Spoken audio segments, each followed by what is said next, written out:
Cordial saludo, estudiantes. En la clase del día de hoy vamos a trabajar el tema de contabilidad nacional.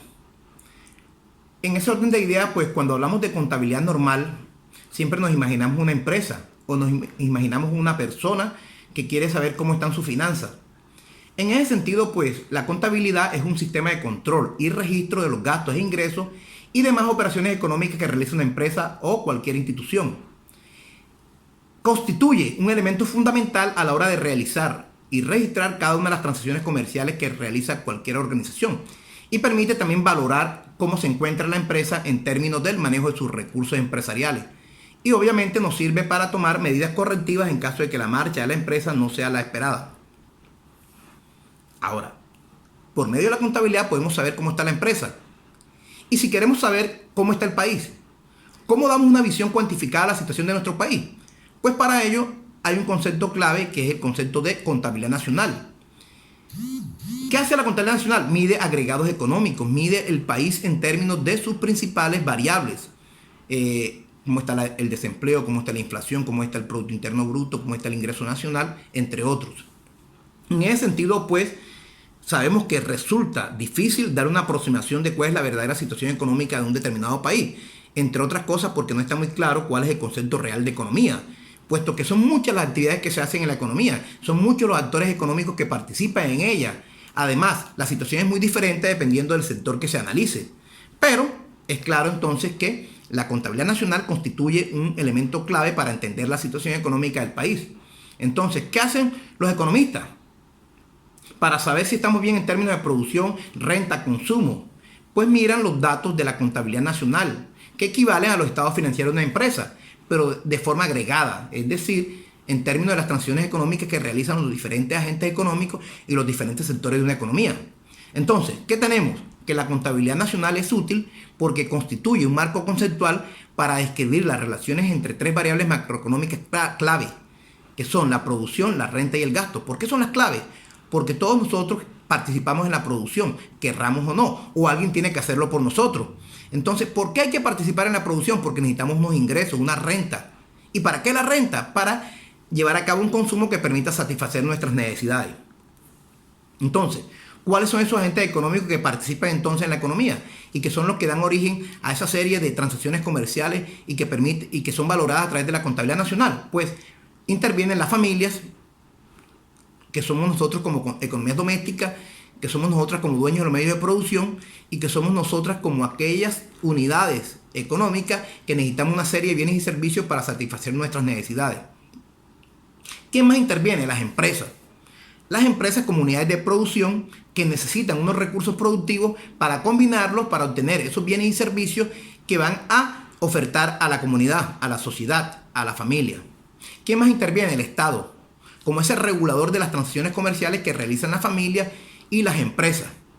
Y también interviene el Estado, que son toda esa serie de familias, empresas y Estado que están por fuera del país. Entonces miremos cuáles son esa serie de relaciones.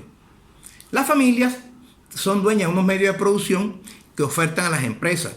Las ofertas cogen esos medios de producción y los utilizan para obtener los bienes y servicios que ofertan a la familia. Cuando tienen esos bienes y servicios combinando los recursos de producción, van y los ofrecen a la familia. Las familias, ¿qué tienen que hacer? Pagar por esos bienes y servicios. ¿Pero con qué pagan? Con los ingresos que han obtenido por la venta de sus recursos productivos. Ahora, ¿quién media en todo este proceso?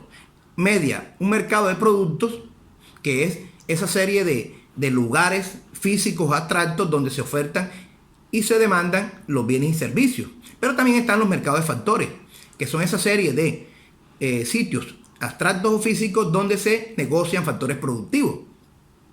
Pensemos en algún mercado de productos, las tiendas, los supermercados, los almacenes de cadena, entre otros. Pensemos en el mercado de factores productivos.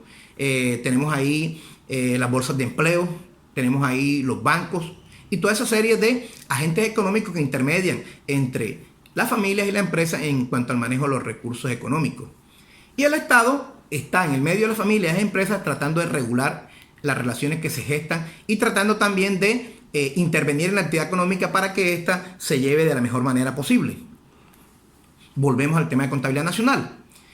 ¿Por qué entonces decimos que la contabilidad nacional constituye un elemento clave para entender la dinámica económica de un país?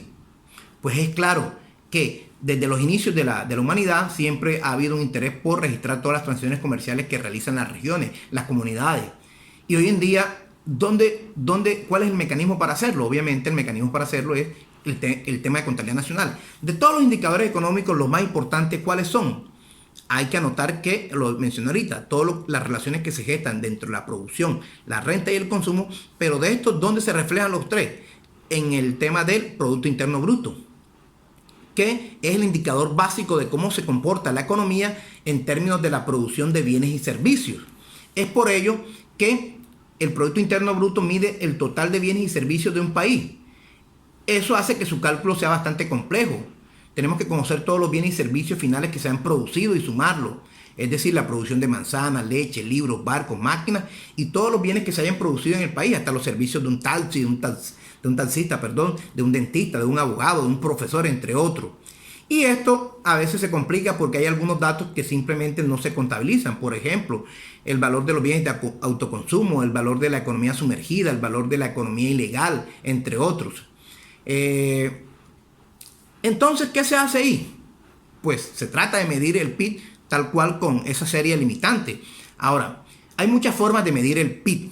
¿Cuál es la más utilizada? El PIB calculado a través de la demanda agregada, a través de el consumo de las familias, lo que se produce para las empresas en forma de inversión, es decir, la producción que se destina para que las empresas compren factores productivos que posteriormente van a utilizarse para producir otros bienes y servicios. Está también la producción que logra satisfacer las necesidades del Estado, es decir, el Estado también compra bienes y servicios para su funcionamiento, necesita hacer carreteras, hospitales, necesita hacer escuelas, necesita solventar sus necesidades en términos del funcionamiento del Estado, necesita mantener la fuerza pública, necesita mantener a sus congresistas, a sus senadores, etcétera, etcétera.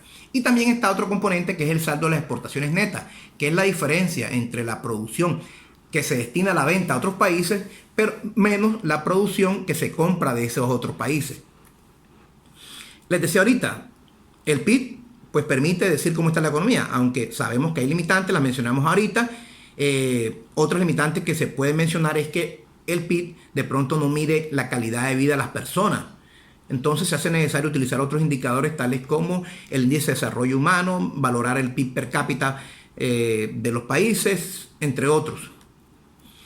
Ahora, para valorar el PIB se hace necesario hacer ciertas precisiones. Por ejemplo, en la práctica no se contabilizan los bienes intermedios, sino el valor añadido. ¿Por qué? Cuando alguien produce un vehículo, o más bien ensambla un vehículo, utiliza una serie de autopartes. Es decir, utiliza motores producidos ya, utiliza cojinería, utiliza partes mecánicas que ya fueron producidas por otras empresas. ¿Y qué hicieron esas otras empresas? Registraron en su momento cada una su producción. Entonces, si de pronto el que ensambla el carro mide el valor del carro total, pues se incurriría en una doble contabilización. ¿Por qué? Porque ya las partes de ese vehículo ya están contabilizadas. Entonces habría una doble contabilización en el país. Para evitar eso, entonces, ¿qué se hace? No se utiliza el tema o el término bienes intermedios, que son esa serie de autopartes, sino el valor añadido, que es lo que le agrega el ensamblador del carro. En este caso, la mano de obra y el proceso de ensamblaje. Ahora, igual pasa con un panadero. El panadero utiliza materias primas, tales como harina, huevo, mantequilla, entre otros. ¿El qué hace? Coge esa serie de materias primas y las combina y obtiene un bien final, que en este caso es el pan. No puede contabilizar el valor total del pan, sino que él lo que hace contabilizar es lo que él aportó, en este caso su mano de obra. Porque si no, incurriría en el error de la doble contabilización. Entonces, por eso es que se acostumbra a utilizar el concepto de valor añadido. Es decir, en cada fase de fabricación de un bien, solo se incluye en el PIB lo que se le agrega en esa fase. ¿Qué otra precisión hay que hacer? Que los bienes y servicios que se contabilizan en el PIB se miden en términos de producción corriente. ¿Qué significa eso? Que no comprende pues esa serie de transacciones de mercancías ya existentes, por ejemplo, cuadros antiguos, viviendas ya existentes, entre otros. Por ejemplo, tú puedes ir a un almacén de cadena, compras un televisor. Ese televisor de pronto no se elaboró este año, sino que se elaboró en un periodo anterior. El año anterior simplemente no se había logrado vender, entonces este año se ofertó, se le puso un gran descuento y se vendió este año, pero eso no se puede contabilizar este año. ¿Por qué? Porque ya ese televisor se elaboró en años anteriores y se contabilizó por la empresa que lo elaboró. Listo, entonces se mide solamente lo de este año. Ahora, si en la vivienda que se elaboró 3, 4, 5 o 6 años anterior, usted hoy le hace una mejora, eso sí se contabiliza dentro del PIB. Si esa vivienda es objeto de transacción y hay una comisión de por medio, la comisión también se registra en el Producto Interno Bruto. ¿Qué más sabemos del Producto Interno Bruto? Que se valora a precios de mercado. ¿Eso qué significa? Que cuando un producto se elabora, tiene un costo de producción, pero al momento de la venta se agregan una serie de márgenes de comercialización de cada una de las personas que están interviniendo en el proceso de venta. Ustedes saben que muchas veces el producto final se vende a un mayorista, el mayorista se lo vende a un minorista, el minorista se lo vende de pronto a otro que revende. Entonces cada uno le agrega un margen. ¿Cómo se debe contabilizar el PIB? Al precio último. ¿Qué más sabemos también? Que en Colombia y en cualquier país del mundo los productos están grabados por una serie de impuestos, ya sea directos o indirectos, que aumentan el precio del producto. Entonces eso también hace que se debe incluir dentro del PIB. El valor de los impuestos directos e indirectos en el bien se debe incluir también. Ahora, si de pronto hay algún subsidio para que ese producto se venda un poco más barato, se le da el subsidio al productor y el producto sale más barato al mercado, entonces también se debe contar ese subsidio. Es decir, en última instancia, ¿cómo se va a valorar el producto? Al precio que lo compra el consumidor final. Otra precisión importante que hay que hacer es que hay que distinguir entre dos conceptos que tienden a parecerse, pero que son muy diferentes y que tienen connotaciones o utilidades diferentes. Entonces tenemos el concepto de PIB nominal y el concepto de PIB real. En cuanto al PIB real, ¿qué sabemos?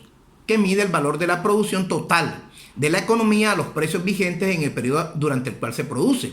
Es decir, toda la producción que se elabora este año, sea cualquier arroz, carne, vehículos, entre otros, se valora a precios de este año. Ahora, ¿qué es el PIB real? Mide la producción total realizada en cualquier año a los precios de otro año base.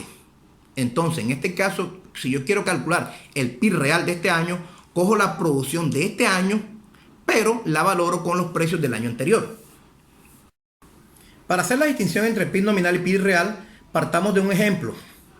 En este sentido, pues partamos de que una región produce dos artículos, langosta y cangrejo, y que se tiene la información relacionada con cantidad y con precio para los años 2018 y 2019. En ese sentido, para el 2018 se elaboraban 1000 unidades de langosta y 500 unidades de cangrejo.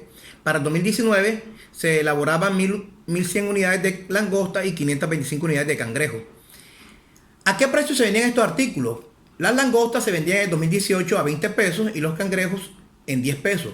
Y para el 2019 se vendían las langostas a 25 pesos cada una y cangrejos a 12 pesos. Con esta información se quiere calcular el PIB nominal del año 2018 y del año 2019, como también el PIB real del año 2019, tomando como base los precios del año 2018. Hagamos el ejercicio. En primer lugar, tenemos que calcular el PIB nominal de cada año. Con relación al PIB nominal del 2018, se tiene que multiplicamos entonces las cantidades producidas por el precio. En este caso, se elaboran 1000 unidades de langosta a un precio de 20 pesos, nos da una producción total de 20.000 pesos. Y de cangrejo, 500 unidades de 10 pesos para un total de 5.000 pesos. Sumamos 20.000 más 5.000 nos da una producción de 25.000 pesos. ¿Esto para qué? Para el año 2018. O sea que tenemos así un PIB nominal de 25.000 pesos. Para el año 2019 tenemos que de langosta se elaboraban 1100 unidades a 25 pesos para un total de 27.500. Mientras tanto, de cangrejo se elaboraban 525 unidades a 12 pesos para un total de 6.300. Sumamos la producción de langosta y cangrejo para el año 2019 y nos da una producción nominal de 33.800. Si queremos calcular el incremento en el PIB nominal, tenemos que restar la producción de cada año. Entonces tenemos que, para el 2019, la producción nominal era de 33.800. Menos 25.000, que es la producción del 2018, nos da entonces un incremento del PIB nominal de 8.800. Ahora, podemos calcular también el incremento porcentual del PIB nominal. Para ello tomamos como base dividir el incremento absoluto del PIB nominal, que es 8.800, sobre el PIB nominal del año 2018, que es de 25.000. Entonces, tenemos que dividiendo 8.800 entre 25.000 nos da un resultado en décimas que multiplicado por 100 nos da un incremento porcentual de 35.2 en el PIB nominal. Ahora, si una persona no conoce de economía, podría pensar que este crecimiento en la producción nominal refleja qué tanto ha crecido el país o no. Pero esto no es así. ¿Por qué? Porque el PIB nominal puede crecer por dos razones. Una puede ser por crecimiento en las unidades físicas, o sea, en la cantidad, y eso es lo que se quiere. Pero también puede ser por un incremento en el precio de los bienes. Y no necesariamente por que aumentaron las cantidades producidas. Si uno quiere saber entonces qué tanto crece la producción, debe calcular el PIB real, que es el indicador que mide el crecimiento de la economía de un periodo a otro. Hagamos entonces el cálculo del PIB real para el año 2019. ¿Qué sabemos? Que para calcular el PIB real se mide la producción total realizada en cualquier periodo a precios de un año base. En este caso queremos valorar la producción del año 2009 con base al año 2018.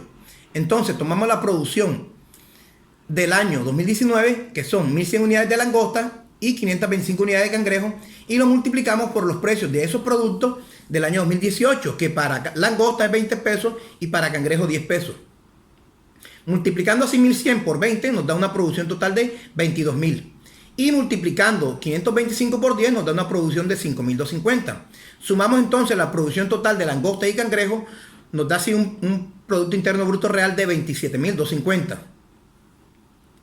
Ahora, si nosotros queremos calcular el incremento obtenido de un año a otro, lo que hacemos entonces es que restamos la producción real del año 2019, que es 27.250, y se la restamos a la producción real del año 2018, que es 25.000. Tomamos como producción real la información del año 2018 porque con base a eso fue que se tomó la cifra base. En este caso, al estar en los mismos precios, pues se pueden comparar en términos reales. Entonces, si nos damos cuenta, 2.250 es el incremento en la producción real. Si dividimos este valor de 2.250 entre la producción real del primer año, que es 25.000, obtenemos un incremento porcentual del PIB real del 9%. Ahora, se puede observar una gran diferencia entre el PIB nominal y el PIB real. Si vemos que el incremento del PIB nominal del año 2018 al 2019 es de 35.2, mientras que el incremento en el PIB real es del 9%. Si queremos saber a qué se debe esa gran diferencia, debemos calcular qué tanto crecieron los precios, y eso lo hacemos gracias a un indicador que se llama deflactor del PIB. En el deflactor del PIB, ¿qué hacemos? Dividimos el PIB nominal del año 2019 entre el PIB real de ese mismo año. Lo que nos dé, le restamos 1 y eso queda expresado en términos decimales. Posteriormente, como nos interesa calcular es en porcentaje, multiplicamos por 100 y obtenemos así un deflactor del PIB del 24.04%. ¿Qué nos indica esto? Que del año 2018 al 2019 los precios crecieron en este porcentaje. Eso explica así el gran incremento del PIB nominal con relación al PIB real, que se incrementó en una menor proporción. Ahora, como habíamos dicho, lo que nos interesa entonces es que crezca el PIB real. Ahora, ¿cómo podemos saber que crece el PIB real? ¿A qué se debe eso? Pues hay tres factores entre los más principales que explican ese comportamiento. Entonces, el primero, ¿cuál es? Que cambia la cantidad de recursos de que dispone la economía. Es decir, que existan más factores productivos, que haya más capital, que haya más mano de obra, que haya más tierra produciendo. Entonces, si nosotros tenemos más factores productivos, es obvio que la producción va a incrementar. También que cambie la eficiencia con que trabajan los factores de producción, que aumente el conocimiento, que aumente el nivel tecnológico, que aumente el avance de la ciencia. Es decir, que a los mismos factores productivos le saquemos un mayor provecho. Eso haría que también el PIB real crezca. Y lo otro, que le demos un cambio en el empleo de los recursos de que disponemos para producir. Es decir, que utilicemos los recursos productivos de manera intensa. Es decir, si la mano de obra está trabajando 8 horas, que trabaje 10 horas, 14, 16. Si las maquinarias están trabajando un solo ritmo de 8 horas, pues pongámosla a trabajar 20 horas, 16, más tiempo. Entonces eso va a hacer que el PIB real aumente. Es claro que si se da todo lo contrario, pues el PIB real lo que va a hacer es disminuir. Otro indicador importante para valorar en términos de contabilidad nacional es el de Producto Nacional Bruto, que mide el valor de todos los bienes y servicios que se producen en Colombia o fuera de ella, pero que tiene como propiedad de factores productivos colombianos. Es decir, los colombianos son dueños de la tierra, de la mano de obra, son del capital, entre otras cosas. Es decir, cualquier producción que se dé en Colombia, fuera de Colombia, pero que es de propiedad de residentes colombianos, entra dentro del Producto Nacional Bruto. Ahora, ¿qué va a pasar con un extranjero que labora en Colombia? Lo que él produzca no entra dentro del Producto Nacional Bruto, sino que va a ser parte del Producto Nacional Bruto del país de origen de esa persona. Entonces, si uno quiere saber cómo está el país frente al exterior, uno puede comparar el Producto Nacional Bruto con el Producto Interno Bruto. Si el Producto Nacional Bruto de Colombia es mayor al Producto Interno Bruto de Colombia, eso quiere decir que los colombianos están produciendo más por fuera que lo que los extranjeros están produciendo a nivel interno. Entonces, ese es un indicador bien importante en términos de la contabilidad nacional. Otro indicador bien importante es del Producto Interno Neto, que es un indicador que mide el valor de la producción, pero descontándole el desgaste de capital, es decir, descontándole la depreciación de los activos que han estado involucrados en esos procesos de producción. Otro indicador que interesa valorar son los que tienen que ver con el crecimiento de precios. Ya vimos el deflactor del PIB cuando vimos la diferencia entre PIB nominal y PIB real. Y también interesa analizar el índice de precio del consumidor, el IPC, que es el que se utiliza para valorar el crecimiento de los precios en una economía en términos de la tasa de inflación. Entonces, ¿qué mide el IPC? Mide el costo de comprar una canasta de bienes representativa de los consumidores urbanos. Es decir, aquí se meten aquellos bienes y servicios que hacen parte de las necesidades básicas, pero de un conjunto de consumidores que habitan en la zona urbana. Se parte de la base de que el consumidor del sector rural encuentra en la misma tierra muchas cosas de su consumo. El otro indicador que interesa mirar dentro de los índices de precios es el índice de precios al por mayor, que mide qué tanto le crecen los precios de los factores productivos a las unidades de producción, es decir, a las empresas. Otro indicador que interesa también valorar es el de renta personal disponible. ¿Y por qué? Porque todos nosotros participamos en la producción de una u otra manera, porque necesitamos de unos ingresos para subsistir, para comprar aquellos bienes y servicios que necesitamos para satisfacer nuestras necesidades. Ahora, si nosotros no participamos directamente, alguien tiene que hacerlo por nosotros. Entonces, cada vez que nosotros participamos, ya sea facilitando cualquier factor productivo, sea trabajo, capital o tierra, recibimos algo. Por el trabajo recibimos salarios, por el capital recibimos honorarios, dividendos, por la tierra recibimos renta. Entonces, ¿qué hacemos nosotros con esos recursos? Adquirimos aquellos bienes que necesitamos. Ahora, ¿qué va a pasar? Que esa renta personal va a disminuir o va a aumentar dependiendo de aquellos ingresos que recibamos por fuentes diferentes al ingreso que recibimos por participar en la producción. Entonces, miremos cómo se calcula entonces la renta personal disponible. ¿Cuál es el primer componente de esa renta personal disponible? Lo que recibimos por participar en la producción. Ahora, si nosotros recibimos una renta neta del extranjero, pues lo sumamos. Pero si en cambio lo que hacemos es mandar al extranjero porque tenemos un familiar allá o algo así, tenemos que enviar un dinero, entonces lo restamos. ¿Qué más tenemos que restar? La depreciación. ¿Qué es la depreciación? Es ese gasto meramente contable que se hace en las empresas y que el empresario no reparte como utilidad, sino que deja para más adelante, cuando los activos que se van desgastando hay que reponerlos. Entonces ese monto de la depreciación sirve para ello. Entonces finalmente ese dinero no lo reciben las personas dueñas de la empresa. ¿Qué más no reciben las personas por participar en la producción? Los beneficios no distribuidos. Es decir, cuando tenemos una empresa y esa empresa genera unas utilidades, pero no se reparte, sino que quedan para la reinversión, para que la empresa crezca más, entonces ese beneficio no va a parar a las manos de los dueños de la empresa, entonces no hace parte de la renta personal disponible. Más adelante, cuando se reciban en forma de dividendo, obviamente se deben sumar y así también va a aumentar la renta personal disponible. ¿Qué más debemos sumar? Las transferencias, es decir, los subsidios que recibamos del gobierno por algún concepto, ya sea por desempleo, ya sea por vejez o por cualquier otro. Y tenemos que descontar los impuestos porque al tener que pagarse van a disminuir nuestra renta personal disponible. Finalmente, ¿qué sabemos? Sabemos entonces que la renta personal disponible es lo que le queda a las familias, a las personas, para satisfacer sus necesidades, es decir, para gastar, pero también para ahorrar. Listo, hasta aquí esta segunda clase. Cordial saludo, hasta la próxima.